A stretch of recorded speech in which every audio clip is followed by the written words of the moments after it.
I know. Come on in the room. Come on. I don't know that you guys. I don't think that last thing took. So let's do this one more time. Let's do this one more time. Come on in the room. I'm stable for a few moments, so maybe we can get it in. I need you to come in. I'm gonna try to do this in about 5 minutes. We're on the road right now, on our way to meet with the Father in an appointed place, and it's gonna be an amazing time. It's gonna be an amazing time. But in the meantime, we got to get this done. Come on in the room. Come on back in. Welcome to SUKKOT 5782. I've only got a few minutes, so I'm not going to wait on you guys to come into the room, but you can let me know you're in here. I'll go back later and look at the whatever your comments are in the comments section, but I want to try to get this done. Um, I want to try to get this done really quickly. So if you will, just come on in. Again, shout out to my sister, Kira Daffin. She's playing in the background. No, I think it just changed to Miranda Curtis. We reserve the right to play this for educational purposes. Oftentimes, when leaders are speaking, we're playing music in the background. It's for atmosphere and it's a part of the educational experience. So we reserve the right to do that and thereby bypass all copyright infringement. All right. Hey, Elder, how are you? All right. So we're going to go on in. I had a whole conversation. It blessed me the first time. So I'm going to do it again and let it bless you. Okay. That's what we're going to do. Prayerfully, me going off of the screen is not a problem. I don't see why that would be a problem. Um, yeah, I don't see why that would be a problem, me closing the window. Anyway, yeah, it's still doing what it needs to do. You guys let me know you can hear me.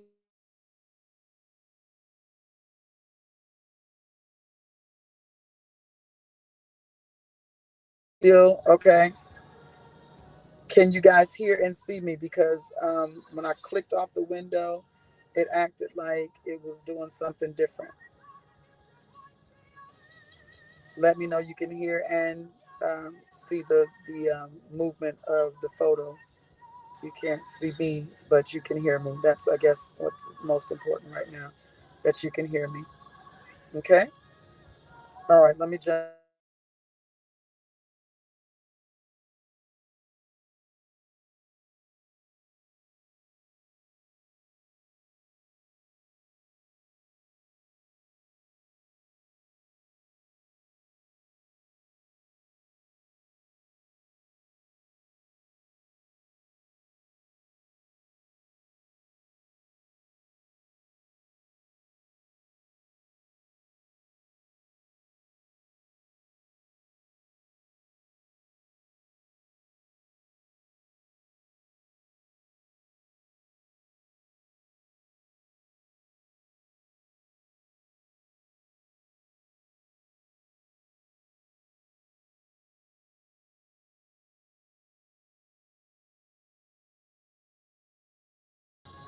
Let me know you got that. I'm not sure if it's sustaining. Okay.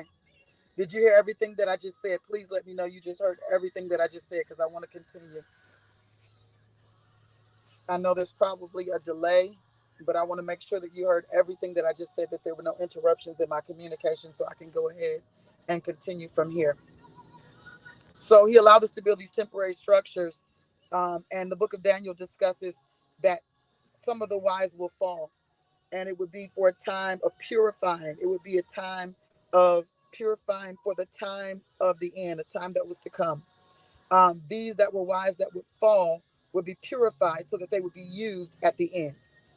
Okay. So what has appeared to you to be a fall in other seasons was simply the Father preserving you for another time. But it was also going to be a place of proving. It's going to also be a place of training. What I love about the Father is that He declares that for those who love Him, all things. So no matter what you've endured, no matter what you've gone through, no matter what you have faced, His declaration to you is that all things work together for those who love Him and are the called according to His purpose. Loving Him is crucial. Okay, it's not just enough in this season for Him to love you. Do you guys know that a lot of people are getting married just because of love? But it's more to it than just, it's not just that. It's got to be bigger than that, right? It's the relationship is bigger than that. But in this case, I want to say this to you. What you're going to get out of this season is not just a result of him loving you. It's about you loving him. He said, those who love me, I will make all the things that they have processed through, all the things that they've been through, work together for their good. It'll be good for them. It'll be good for them. You remember David's words? He said, it was good that I was afflicted, that I might learn. Very important that in your affliction, you're learning something. We talked the other day about you learning from your enemy. Affliction can become an enemy. And often, some of the time, if you're not afflicting yourself, then the affliction that you're receiving is an attack. It's an attempt to stop you, to deter you, to help you into another path, another place that is opposite of the path and the place that the Father has called you to, right? But he says it was good that I was afflicted that I might learn, not just anything, but understand that the season that we're in, knowledge has increased. And when I say knowledge has increased, knowledge both diabolic and divine have increased. So why is it a thing that people think that when it says knowledge increased, that they think it means all knowledge? He's saying knowledge of me has increased. And I answered this the other day, Elder, and I think this would bless you. You've asked this question before, and I think this was the most sound answer that the Father has given thus far. He gave us some answers over the years for some of the things that you asked, but I think this is a very powerful answer to the question, well, what about those who didn't know to serve like this? What about those who didn't know to do the feast? What about those who didn't understand or know the Sabbath?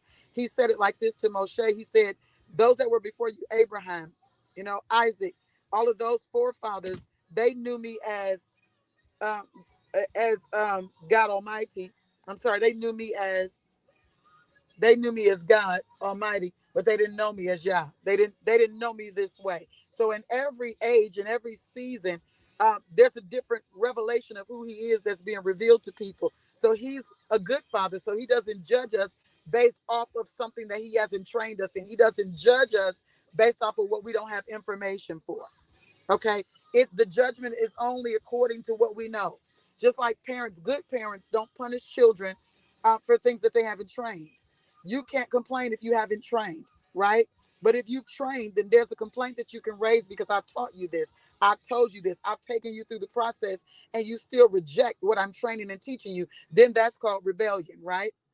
That's called disobedience. That's called rebellion. Okay, but the Father's not mad at us because we have not done something that he has not revealed to us. All right, you can't do something you don't know. And I'm praying that you guys can still hear and see me. Let's talk about the garment for a moment. Let's talk about it for a moment real quick. He allowed us to build these